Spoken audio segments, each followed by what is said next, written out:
عادات الناجحين، عادات الناس الناجحين في هذه الحياة هي الاستيقاظ باكرا، أي على صلاة الفجر، وإقامة صلاة الفجر هي من أهم الأشياء التي يجعل على الإنسان الناجح أن يفعلها.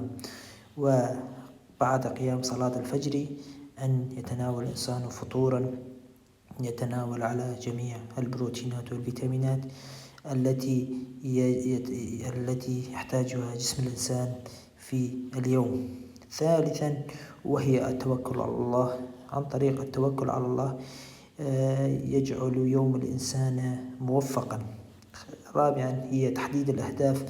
من أهم الأشياء في اليوم هي تحديد الأهداف، ما الذي يجب أن نفعله في هذا اليوم، وما الذي يجب أن ننجزه هذا اليوم كي يكون يومي سعيدا، كي يكون يومي فعالا.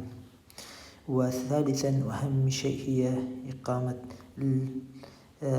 الاستراحات، أي إذا أنجزت شيئا فيجب عليك أن تكافئ نفسك، ويجب عليك أن تتناول شيئا تحبه وتكافئ نفسك عليه.